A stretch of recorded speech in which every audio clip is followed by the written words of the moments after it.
Emotional intelligence is an important key of long-term sobriety. For most of us, our emotional development stopped right around the time we started drinking. Numbing emotions means you no longer have to learn how to understand them and cope with them. We asked our guest this week, how did you develop emotional intelligence? The conversation that followed provides some valuable insight into the different ways that you can increase your emotional intelligence and move through life a lot more comfortably.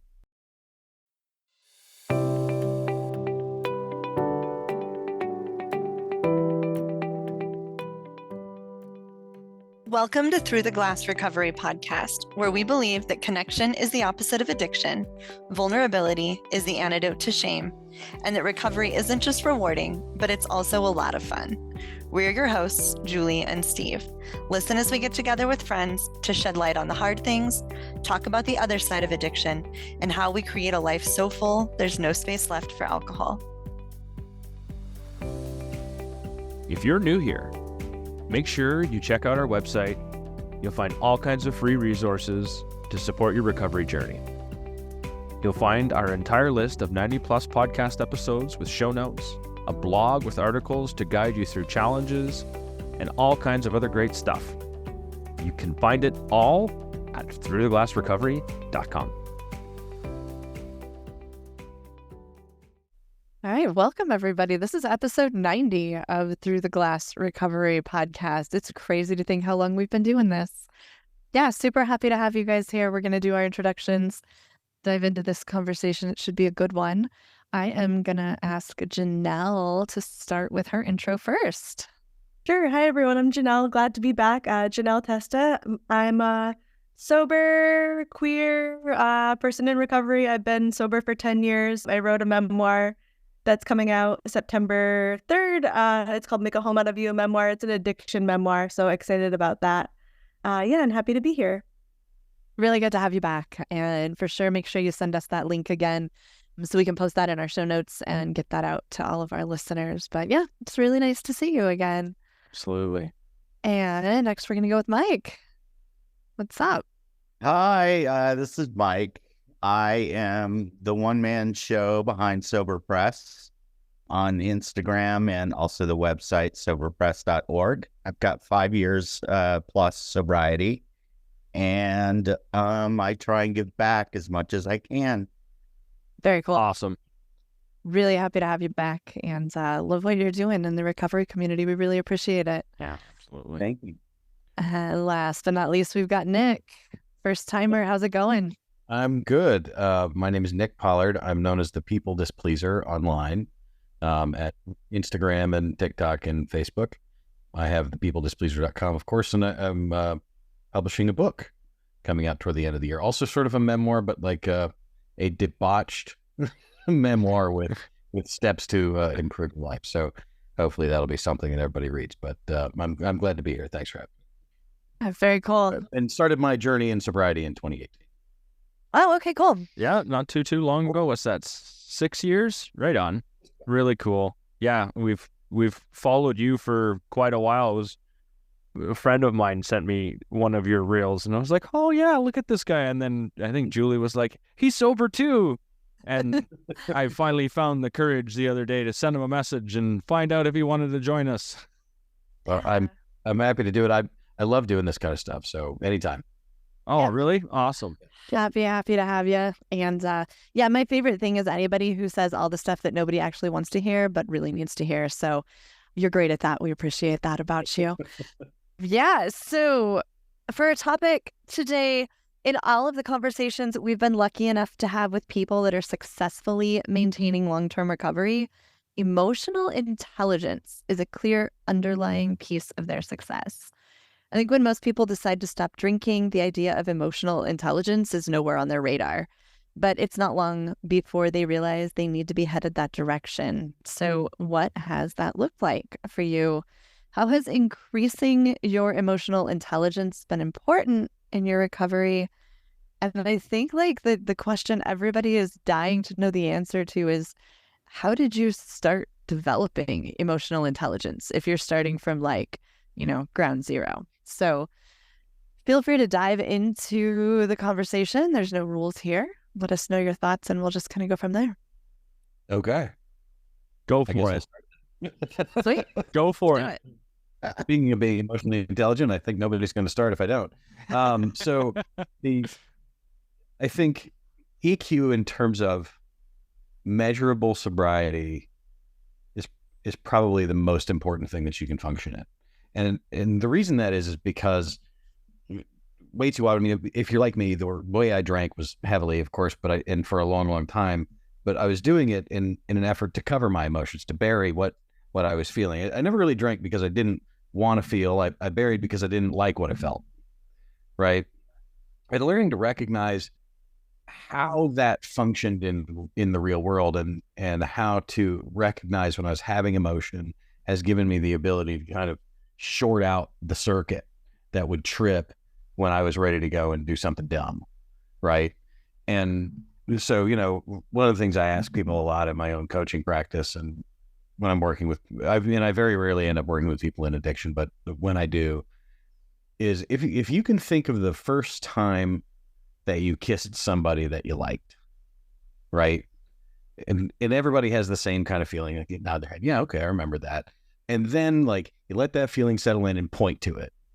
And that'll usually be butterflies in your stomach, or you felt flushed in the face or whatever. And you get that kind of cool feeling. And then like once you get that really dialed in, then say, all right, now I want you to remember the first time you were either bullied or you thought you were going to die.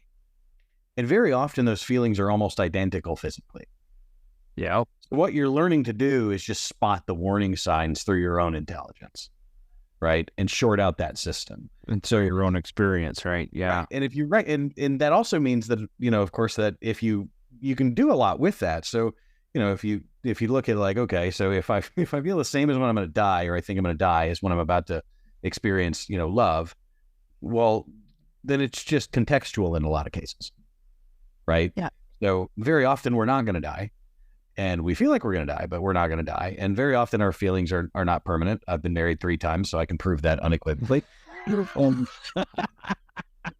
So if we know that's true, then okay, so how do I do that? Right? Well, it's to engage your mind so it starts to communicate with your body and your emotional field, so you can actually have a discussion kind of in a triangle, very much like you would see in AA. But that's in a nutshell how I was able to figure out early on how to kind of get through those initial, hankerings, if you will. I don't call them triggers so much anymore, just me wanting to make a decision that I knew was going to be, poorly defined for my success. So that said, that was how I figured it out. Yeah, no, I think that's a really good call. One thing that we've learned in studying like Brene Brown's work is she specifically defines that anxiety and excitement are exactly the same feeling physiologically and neurologically. And so you feel the same, the exact same reaction happens in your body. It's just up to you to figure out which one it is. And I can't tell you how many times now, if I'm feeling anxious about doing something, I'm like, this is an adventure, Julie. Come on, this is fun. And you can almost trick yourself into believing that. But yeah, I feel like Steve and I are probably going to race to talk about Atlas of the Heart here, because You beat me to the race. I just beat you. That's like this defining book for both of us, and that is a book by Brene Brown. She defines there's 87 different emotions that humans feel, and she defines each one of them in a way that you can really understand it. So what Nick's talking about, this feeling that you're feeling inside of you, you just learning to recognize, oh, I am experiencing emotion, right? Because we numbed it for so long, you got to like learn again what that feels like. But then I think the next step for me was learning to put a name to it, because most of us, we knew happy and sad and angry. And if you can start, identifying a little bit more deeply what you're feeling, I think that's the next step to understanding your emotions. Sure. For me, I feel like it had a lot to do with the somatic work that I've done, like getting into my body. I feel like my intuition and like my self-awareness is connected to my body, and I had to like learn to get into that. So yoga has really helped me, and like certain practices like meditation have helped me to tap into that intuition. And not only that, but I'm able to like, because of emotional intelligence, I'm better able to listen to my intuition. Like I had intuition before, but I sort of just poured alcohol on it and I didn't listen to it. And now I'm able to be like, oh, that's something that's speaking to me through my body, through my thoughts. How do I act on that in a way that feels good and like that feels aligned with my values? And I feel like that's emotional intelligence for me, is like aligning my heart and mind. Yeah, that's really good. I'm hearing a lot of really great stuff. I mean, for me, it's learning to be vulnerable and allowing myself to be vulnerable and finding the courage to do just that. When you talk about Brene Brown, you know, I love like the idea of embracing your vulnerabilities and really coming down to the core of your authentic self. And then suddenly when you embrace that, for me anyway, early in sobriety, I didn't know what the fuck, man. I was really, you know, an emotional mess. I was as a drunk anyway. I was angry. I was cantankerous. I didn't give a fuck. And so suddenly here I am coming out of this sort of haze, and I didn't know what to think, believe, be. But, you know, I think talking with a counselor and being involved in the community, and also with Sober Press, you know, learning from the stories that I post every couple of weeks, it really began to sort of shine the light on the idea of, you know what, if I, you know, and I love what Janelle said with the connection of the mind, body, and spirit, and including the brain, because, you know, you need that harmony. And I felt like that to the core was somehow something that, you know, sort of worked in a way in my favor, was saying, you know, it's okay to be intuitive. It's okay to, you know, kind of, you know, work with an intuitive mind, but it's also okay to love yourself as someone who is, you know, vulnerable enough to be authentic. And somehow I struck a balance where maybe I wasn't so cantankerous. Maybe, you know, I wasn't, you know, so much a hermit anymore, because I did isolate myself late in my addiction. So some of that was really just sort of beginning to surface. And I noticed that my emotions began to even out a little bit as, you know, time went on and self-work went on, and learning those cycles, you know, of, you know, how I felt and recognizing it, and, you know, try to actually practice a pause before I react in a negative way. It's interesting how before any of this happened, like, we had emotions, they were kind of wild. Yeah. And not only didn't I know what to name them for the most part, but I didn't know where to put them either. Right? Like, what basket do I put this in? How do I respond to everything was a reaction. And so at the beginning, when everything started out, I didn't even know what emotional intelligence was. And you talk about vulnerability, everyone did. And there's the vulnerability with yourself, actually recognizing that self-awareness piece where you recognize that this is what is doing and this is what's going on, and that physical sensation of that feeling. And, you know, I've had it before, and what's happened a lot to me is once I've recognized what the heck it is I'm feeling, I get this almost video replay of past situations that have gone on in my life that reflect that emotion, almost like it reinforces itself, because and it's like, wow, I almost felt that the wrong way.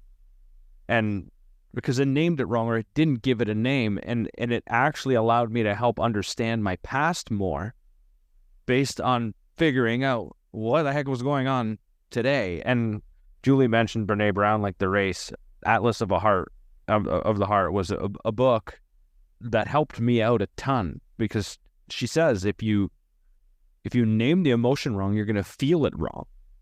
just like Julie said about anxiety and excitement. So if I just name frustration as anger, I'm going to feel frustration as anger instead of just frustration. And I'm going to operate under a completely different set of ways where I can solve it. Anyway. Yeah. And so breaking that down and being vulnerable, and the vulnerability is really the key to all of it, and starting to have those conversations, whether I'm writing it down or whatever, but listening to other people share how they've figured this out. And we've all figured it out our own way, and we all have our own different way of explaining it. Like Nick, I love your way of explaining it. And Janelle, there's the feeling, and then there's the naming and the emotion and all of that comes within it. And I think without sharing it once with someone, I was stuck in my own head, and I had a really hard time getting out of it. As soon as you say out loud what you think you're feeling, you get some feedback from somebody. Mm-hmm. It puts it into a little bit of perspective, right? Like, I can convince myself that the world is ending like 0.3 seconds if I give myself the opportunity. So just to say something out loud gives somebody a chance to be like, yeah, so let's look at it from this angle, which is really helpful and important. But yeah, I think we need to get it out there. That's the whole talking about it thing that's actually important, that none of us probably did very much of before. Yeah, definitely not. Well, I also didn't know what was going on with me. Like, it wasn't that I was unwilling to talk about it. I just, like, I could not tap into, like, what was actually happening. I was lying to myself about my drinking, lying to myself about my behavior. So I wasn't able to be like, hey, this is exactly what's going on, because I have no idea what's going on in my life. Like, I don't know. There's a lot of lying to myself. Yeah, I feel that. I was definitely doing a lot of that. Not even realizing, what I felt, how I felt. It was more, I was afraid to feel, having a lot of anxiety, because, I worked as an advertising art director, creative director for over 30 years. And, it's a long career when you consider, I've had this sort of monkey on my back, anxiety, self-esteem issues, all these things that really kind of held me back, to my full potential. And, I would go home and I would bury him because I was afraid to actually face it. No doubt. So tell me some stories about when you guys actually feel like you were like, oh, I handled this so much better than I would have before. Like, do you remember any moment or any story where you were like, hey, I'm figuring this emotional thing out a little bit? Has that ever happened to you guys? Well, just yesterday, I'm an independent contractor, so I set my own time. And I had some downtime, so I went to the grocery store. And I was only going to get a few items. That was in my head. I wound up filling the cart, and not even realizing it, I went to a line that was 15 items or less. And I didn't even realize what I was doing. I wasn't in any hurry. But oh my God, I turned around and there were people hemming and hawing, and I didn't realize what was going on until this guy, surrounded by what I would imagine are managers of the grocery store, and he was talking to them, and then he looks at me and he points at me and he goes, "I can read. Why can't you read?" And that's when I realized that I was in the wrong line. And by then I had already put everything on the counter. And I turned around and I kind of shrugged and I'm like, oh shit, I'm so sorry. But had I been sort of the old me of, 6 years ago, I would have wanted to fight him out in the parking lot for being an asshole, And that was just me. It was like this fear of like, one, I was embarrassed, really embarrassed. But two, the way he was confronting me passive aggressively, he wasn't talking directly to me, but saying those things was hurtful, So, I would have gotten defensive, and I just shrugged and said apology. I apologize. I looked at the sign and, it was like, my fault. So all the things that I was trying to, sort of diffuse the situation, they were checking me out happily. They, I didn't get any problem. It was just that one guy that was, he had a meltdown. Oh, like I could, as soon as you said that, like I could feel my own blood boiling. I was like, yeah. That's a really good example though, because I can imagine like if I was, 5 days sober or something and that happened, I would have lost it. I would have gone the other way. I would have cried and like called myself a failure. I don't know that I would have been ready to fight, but yeah, that's just like, that's a massive shift from one to the other, right? I think that's a great example of this. But I was a very cantankerous person, I would get confrontational. I believe that about you. Oh, no, don't say that. No, It's like a big soft teddy bear. I know. No, I absolutely was. It was, anything would set me off. That's hard to believe. And it was just overcompensating for insecurity. I mean, that was bottom line. Absolutely. What do you got, Nick? As I think about that question, like, can I give you a story? Probably not. Like specific examples, no. Because I think emotional intelligence becomes almost, it becomes its own sentient type of thing for me, where it just kind of happens now, and I liken it to an app playing in the background on my phone. Like it's just there and it just is working, and I know it's working. So I think probably, as you asked the question, one thing that I may need to lean into is a bit more gratitude that I figured out how to do that so well, and because I don't, I used to be a pretty angry human as well. And I'm a big, strong guy, and I can be very scary. And like, I have letter after letter that I've written that were just awful, awful things that I've done to people and things I've said. And looking back, I think part of that emotional intelligence, or that, that EQ idea, has been around kindness and honesty for me, and understanding how those two are interrelated, and really how they're the same idea, right? Like, and you look at what love is, it's really the ability to be honest with yourself and others. And if you look at what kindness is, it's really the ability to be honest with yourself and others. If you over all the narratives, honesty is at the core of all of this. And I think I've become so honest about who I am and what I need and what I want and where I'm going, that for me to not do that feels disingenuous now. So I think by leaning into that idea, I've kind of lost the storyline, which has just been everything for me needs to be as honest as humanly possible. And you watch my channel, what I do, this whole people pleasing, nice guy syndrome, stuff that I work with. And, I work with a lot of men and, some women, but a lot of men. And very often the biggest issue in their lives is honesty, right? Yeah. So when you look at what is EQ personally to me, it is that idea that I'm supposed to be honest, if nothing else, with myself first. And that's to ask the question, what am I feeling? What am I believing? Who am I trying to be? What am I, who's playing in my head right now? Is it the version of me that I think I am, or is it the version of me that I actually want to be? So, it felt like a little word salady and kind of a little jumbled, but realistically, that's kind of how I feel about it. Is I don't know that I have a real great storyline for it, so much as to say that my life is kind of resembling now everything that I hoped it would be, because I'm just honest, and I'm honest about my feelings. And it's a huge step for me, for a guy who just used to sit and bury that under bottles and bottles and bottles. Through the glass, Nick. Right.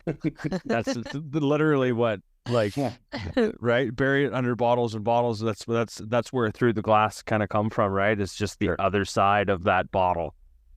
And it's just funny how you finish that up. And I was like, hey, look, he just like, that's defined it right there, right? You bury every, yeah. It's you bury it underneath everything else. And emotional intelligence all on its own. It's a journey all on its own. Mm-hmm. And figuring it out what it is. Honesty, all of that is vulnerable. You want to talk about men, even women. Most of everything we're talking about is emotions and how we feel. And one of the things I think a good chunk of our generation and the generation, but you just stuff that stuff down. You figure out how to put it away. If it's bad, it's uncomfortable. I don't want to see it. I don't want to be a part of it. Stop that. Either shove some food in your face, a candy, or whatever it is. And nowadays, you know, it's you put the cell phone in front of a kid, or it's whatever that is. Like, there's a new way to do that now. But when I started this whole thing out, and I started actually feeling the feelings, they were big. Sure. Everything felt big. So even happiness was like really big happiness. And even though it wasn't like the greatest thing, it was still large because it was new. And then sadness was still deep because it was new again. And I didn't know what to do with it all. And a lot of the times I felt like a toddler. For sure. Like, I felt like a toddler. I'm like, what is someone just stole my sucker. Yeah. And I'm literally crying about it. Let's talk about emotional intelligence and tears for a second. Because crying about stuff or watching someone cry because they're sad or mad or whatever that is was uncomfortable for me. Because when I cried when I was younger, it was something that I was told to get over. So beginning to cry again was a challenge. And once I figured out that was okay, the floodgates opened, because I wasn't a bad person and I wasn't weak and I wasn't all of the other things that I had this limiting belief about what showing that meant was something I had to rewrite. I think I kind of experienced a lot of the same things. Obviously, as a girl, I'm sure I was allowed to cry and it was a little more acceptable. But so often, you know, I got that you're overreacting, you're making too big of a deal out of it. Like, all of my emotions were wrong, you know. I was a teenage girl. I had a lot of them, and it just felt like they were all wrong. And so I think like part of the emotional intelligence thing for me was just being like, this is what I'm feeling, not what's wrong with me? Why am I feeling that way? But what is this feeling? And then being like, okay, that's fine. That's the emotion I'm feeling. Because for so long, I felt like if I was upset, that there was like that I shouldn't be. So I just wanted to change it. I just wanted to turn it off. And so I think maybe that was a piece of the emotional intelligence, is just like, go ahead and let it be what it is. There's nothing wrong with whatever it is you're feeling. You gotta allow it before you can even figure out what it is. So I think maybe I don't know, that's even one step back. But what's the crazier thing too is the longer you fight it, the harder you make it on yourself. Like that you increase your own suffering, because I don't want to actually deal with the thing that I need to deal with. So I just make it worse on myself until I actually acknowledge where I'm at. Steve, you said something in that kind of last arc of a story that reminded me of something I wrote in my book, which was because I was thinking about, because Julie, you had mentioned as well, kind of being newly sober and how fragile we all are in that state. And I wrote that the newly sober have categorically two ways of being. You're either insufferably happy or insufferably miserable, and both are boring as shit. so true. You know, like, so I was telling the story, and it's interesting because this EQ situation kind of pops up in my head of this kid I went to rehab with. I'll call him Jack for now. And he wasn't a kid. I mean, we were in our 30s. But it was like every day he was like, I'm going to go out. Like it was just every day. And finally I just looked at him, I'm like, dude, just go. Like, I can't with you anymore. I just can't with you anymore. Like, if you're going to go. And like, we'll come get you. Right. But I'm not going to come get you now. Right. Like, you just go and do what you're going to do. Like, if there's a liquor store next to my sober home. Okay, they're usually in shitty neighborhoods, dude. Like, you're not in Shangri-La here. Like, just go. And I think part of that EQ conversation is around this early stage sobriety fragility. And I wonder truly how much of that is manufactured by the community. Like, I feel like I was told to be fragile in many regard. And I don't know that I was as fragile as I remember. You know? Interesting. I'm gonna bite really quick. This is an interesting By conversation. what do you mean by like the recovery community? Like that's what you're told to expect? Yeah, I feel like the recovery community, especially, you know, I don't know if you guys are AA people or NA people or what kind of people you are, but like I'm not really in the rooms anymore. And I feel like early on, they kind of give you this narrative that like everything's going to be scary and everything's going to be hard and life is going to suck. And you know what? It was more challenging and I had to deal with some shit, you know, that I didn't want to. And, you know, what they don't tell you, of course, is like at 30 days, you kind of get your feelings back, and at 60 days, you get a few more of them back. And then at 90 days, everything that you put off for the last 5 years starts to come back. Like, all of your responsibilities start to show up and you're like, oh, fuck, I got to deal with all that. So, I mean, there's a lot to do, right? But I remember early sobriety is feeling very much like my first couple of years in high school that were actually decent. Like, I remember having fun with people. I remember doing cool shit. And I would hate so much for another person to ever hear from me that early sobriety sucks. It's hard, right? But so is not sobriety. Everything is hard. You know, Scott Peck wrote in The Road Less Traveled that life is hard. And so if we know that's, you know, accurate, then so what, right? Now we got to move on. And I just wonder how much of this EQ stuff is, you know, I know that that's valid, but I wonder how much of that fragility that we're taught is actually real. I'm gonna share my experience here. For this is the first time I quit drinking. I lasted 14 months. I did not have a community. I did not speak to a single person about it. I just stayed in my little bubble here. I mean, I live in rural Colorado, right? But I didn't have anybody to tell me I was going to feel fragile or what to expect or anything. Sure. And I was a dumpster fire of emotions. I was like, no, I'm like, that's a valid point that you're making because we're all involved in this community and a lot of us like sought help when we first quit drinking. But the first time I went about this, I just told my husband I was going to quit and I stopped drinking and I had nothing to go on. Obviously community works better. That's why I'm sober again and still, but no, I was a disaster. I mean, I was like sobbing, breakdown behind a horse trailer at a horse show at 6 days sober, like falling apart. And that wasn't because somebody told me I would be fragile. That's just because I could not handle anything at 6 days sober. But I also think everybody's probably different and we're definitely influenced by what other people tell us.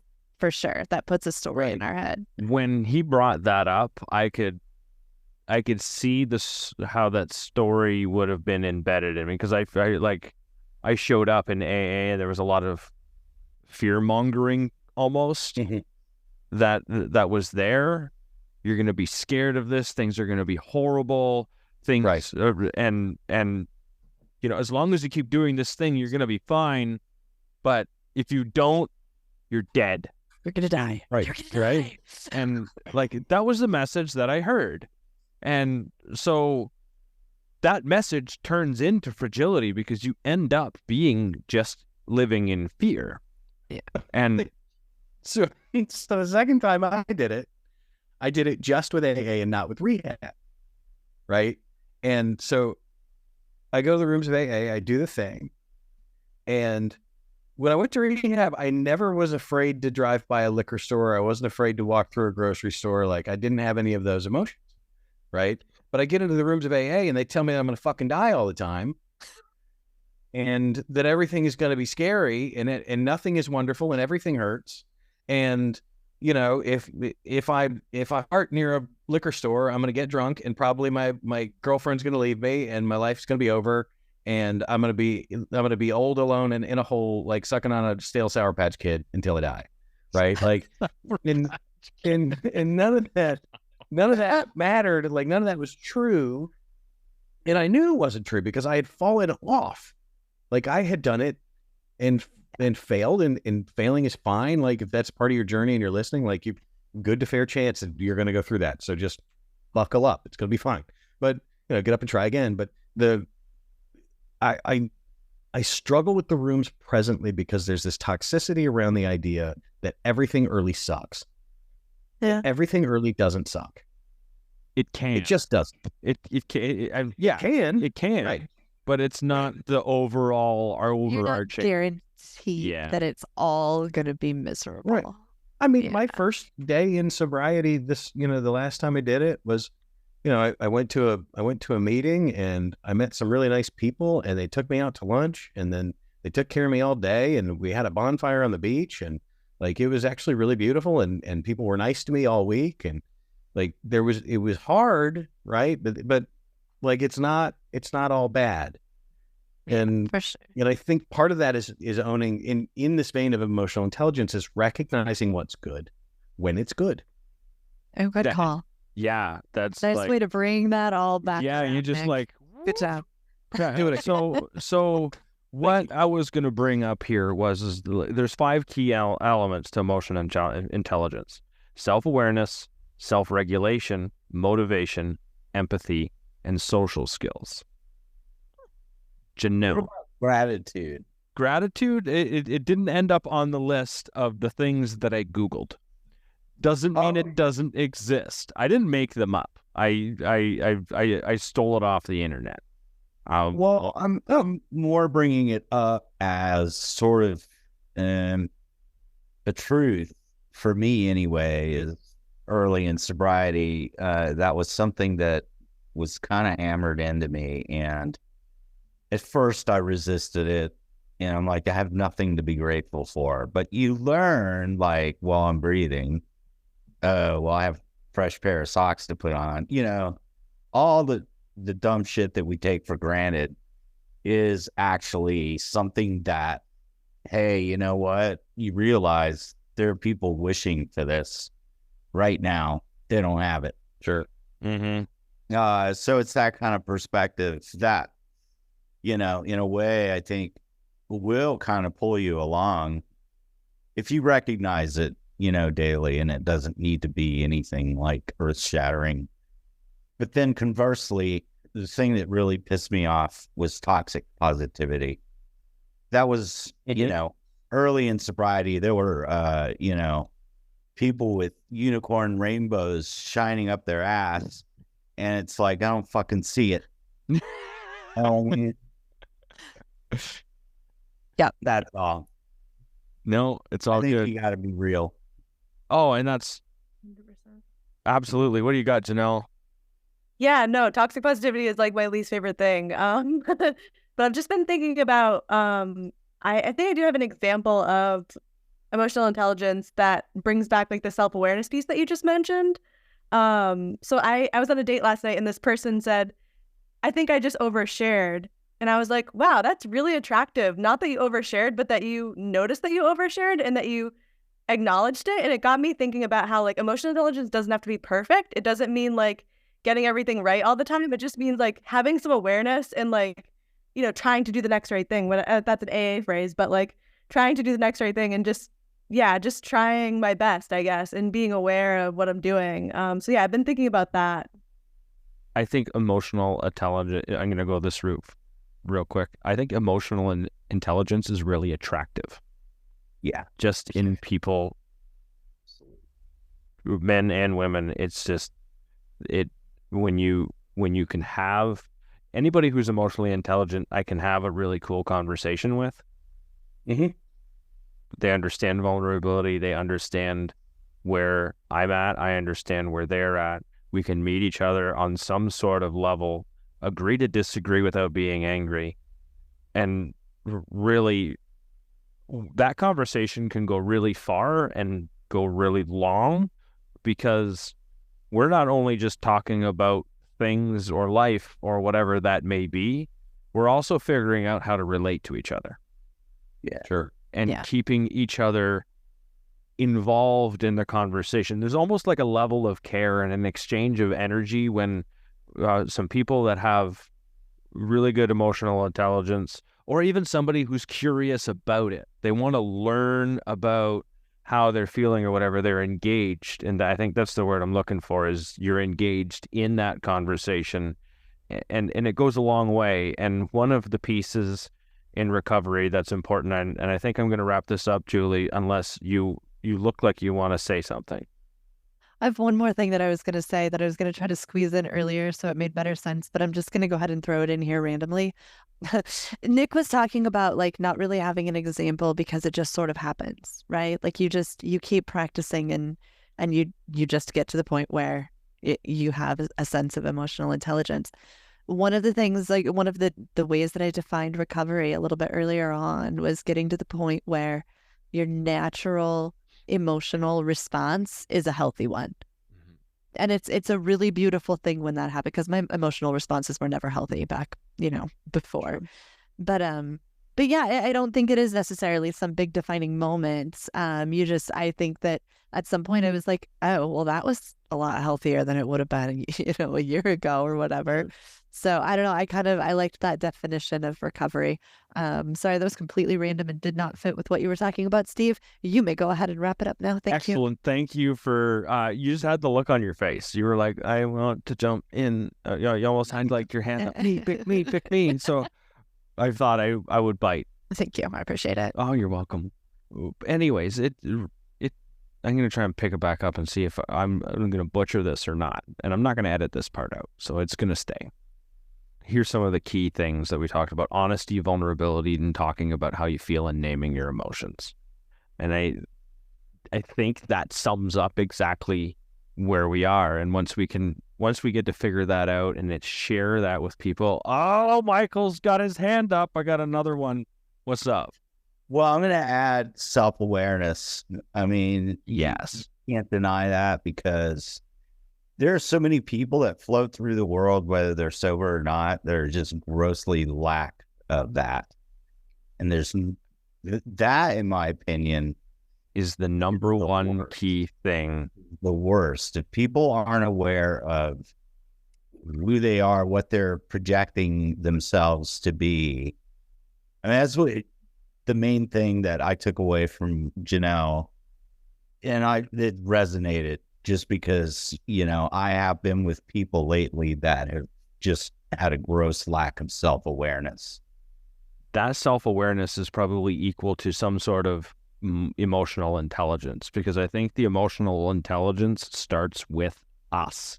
It's not about how we read people, but it starts with us and how we relate to those people. And then we can actually read other people. And I think it's the people that know themselves really well and know how they feel can have a much better chance of succeeding in exactly what you're talking about, Michael. And you're right. Self-awareness is a huge piece of that. And so I want to say thank you, Janelle. Thank you, Michael.